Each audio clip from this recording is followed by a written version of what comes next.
ان الحمدللہ والصلاة والسلام علی رسول اللہ وعلی آلہ وصحبہ اجمعین ومن تبعہم بإحسان الی یوم الدین اما بعد اعوذ باللہ السمیع العلیم من الشیطان الرجیم ظہر الفساد فی البر والبحر بما کسبت ایدی الناس۔ قرآن کریم سورۃ الروم کی آیت نمبر 41 میں اللہ رب العزت نے ارشاد فرمایا ہے کہ بر و بحر میں،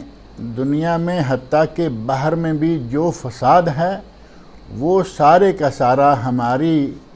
کمائی، ہمارے ہاتھوں، ہمارے کرتوتوں کا نتیجہ ہے۔ بما کسبت ایدی الناس یعنی لوگوں کے کرتوتوں کا نتیجہ ہے۔ اور دنیا میں موجود جو شر ہے اس کے ذمہ دار ظاہر ہے کہ اس آیت کی روح سے انسان ہیں، ہم ہیں، اور خیر و شر کی آویزش جو ہے وہ ابتدائے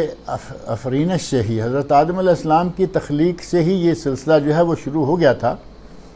بنی نوع انسان کے بابا حضرت آدم علیہ السلام، جب ان کی تخلیق ہوئی تو شیطان سامنے آ گیا۔ حضرت ابراہیم خلیل علیہ السلام، ان کے سامنے نمرود مردود آ گیا۔ حضرت موسیٰ علیہ السلام کے سامنے فرعون آ گیا۔ حضرت محمد رسول اللہ صلی اللہ علیہ وسلم کے سامنے اس وقت کا فرعون ابو جہل آ گیا۔ اور یہ بات ذہن میں رکھیں کہ جب جب کوئی خیر کا موسم آتا ہے تو یہی شر جو ہے وہ کسی نہ کسی رنگ میں ہمارے سامنے آ جاتا ہے۔ رمضان شروع ہو چکا ہے۔ رمضان سے پہلے، رمضان کے دوران ایک ٹولہ ایسا ہے، اب یہ کہیں کہ میڈیا سارا تو ظاہر ہے کہ ایسا نہیں ہے، لیکن میڈیا میں ایک ٹولہ ایسا ہے جو شیطان کے چیلوں کا ٹولہ ہے۔ جیسے ہی رمضان آیا انہوں نے نئے نئے رنگ اختیار کرنے شروع کر دیے، اور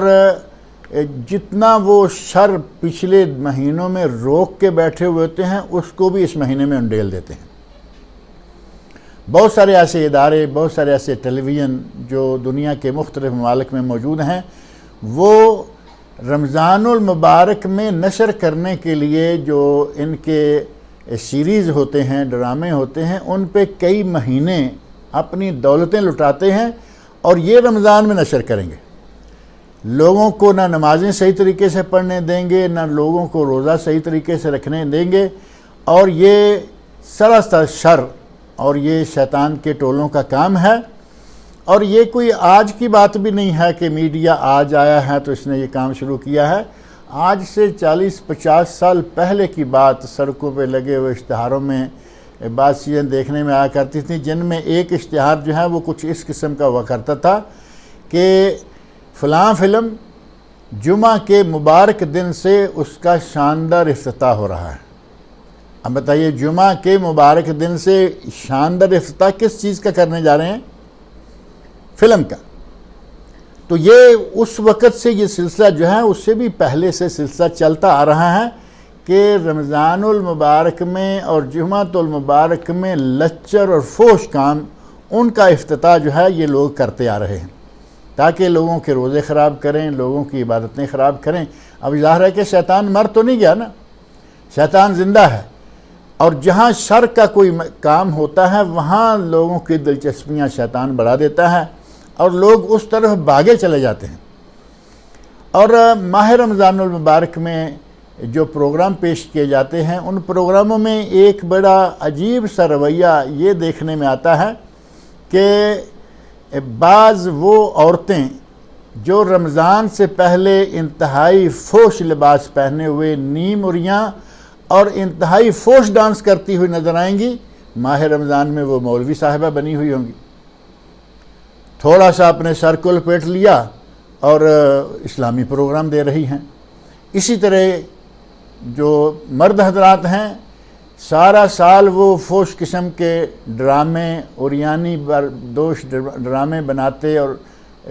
چلاتے آ رہے ہیں۔ رمضان المبارک آیا تو وہ آپ کو مولوی نظر آئیں گے، تقریریں کرتے نظر آئیں گے۔ اب یہ سوائے اس کے اور کہا کیا جا سکتا ہے کہ یہ شیطان کی ایک اسپیشل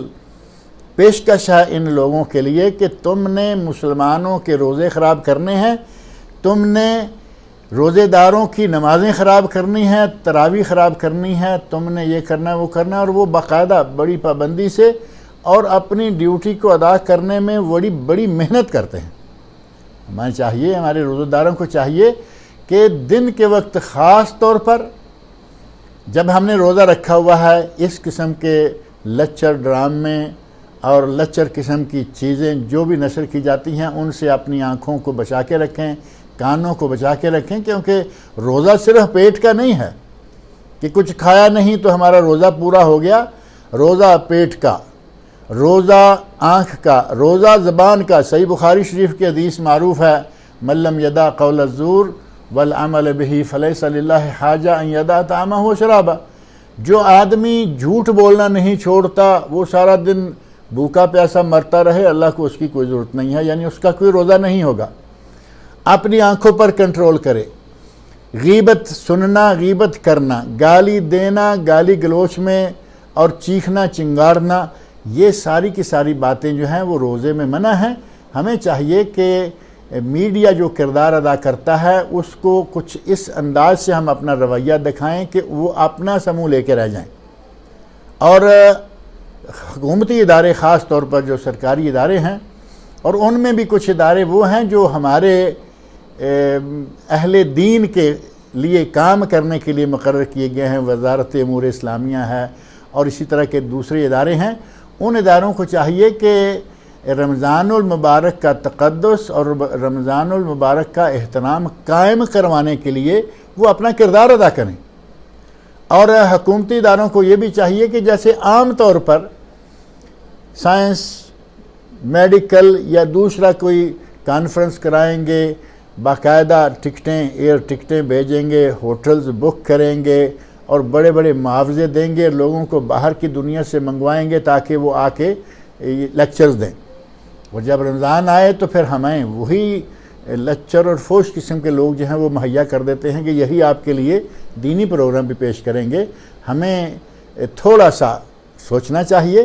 کہ یہ ہمارے کام نہیں ہونے چاہیے۔ اللہ رب العزت ہمیں تمام روزے داروں کو ان کرتوتوں سے محفوظ رکھے، اور ہمیں اپنے روزے، اپنی نمازیں اللہ رب العزت صحیح طریقے سے ادا کرنے کی توفیق عطا فرمائے، اور پورا مہینہ جو ہے، میں یہ نہیں کہتا کہ صرف مہینہ، ہمیں چاہیے کہ ان سے پوری طرح کنارہ کش رہیں۔ اللہ تعالیٰ مجھے آپ سب کو توفیق عطا فرمائے۔ علماء و عوام میں حائل خلیج دور کرنے کی ایک منفرد کاوش